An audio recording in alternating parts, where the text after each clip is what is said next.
হয়, তাহলে আমার মায়ের তো অপারেশন করতে হবে না, তাহলে সব মানুষকে তাহলে অপারেশন করতে হবে।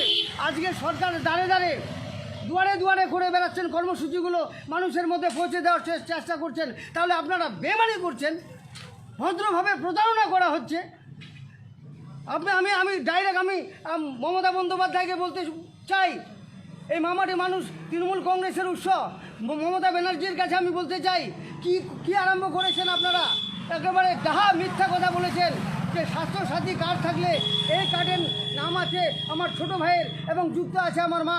আজকে আমার মা মৃত্যুর সঙ্গে পাঞ্জা লড়ছে, আমি একটা নার্সিংহোমে ভর্তি করতে যাই, ডাক্তার আমাকে ভর্তি করতে বলেন। আমি যখন নার্সিংহোমে যাই, রায়গঞ্জ স্টার হোম নার্সিংহোমে আমি যাই, সেখানে আমাকে বলা হয় শুধু অপারেশনটা করা হয়, এটার কোনো মূল্য নেই। তাহলে আপনারা ডাহা মিথ্যা কথাগুলো বলে বেড়াচ্ছেন, এটার কোনো সিদ্ধান্ত নিন, এইভাবে মানুষকে ঠকবেন না।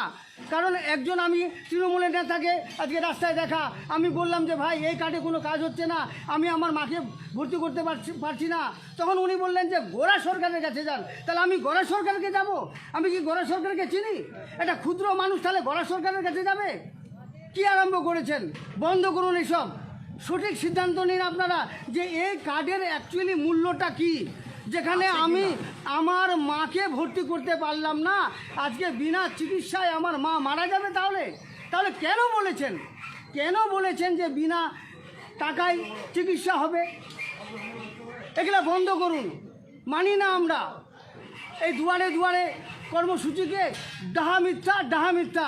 আমি জবাব চাই, সরাসরি আমি অভিযোগ করছি এই মামাটির মানুষের মুখ্যমন্ত্রী মমতা বন্দ্যোপাধ্যায়ের কাছে যে আমি আমার মাকে নার্সিংহোমে কেন ভর্তি করতে পারলাম না, কেন এটাকে এই স্বাস্থ্যসাথী কার্ডটাকে কেন বলা হলো যে এটার কোনো মূল্য নেই, শুধু অপারেশন করতে হবে।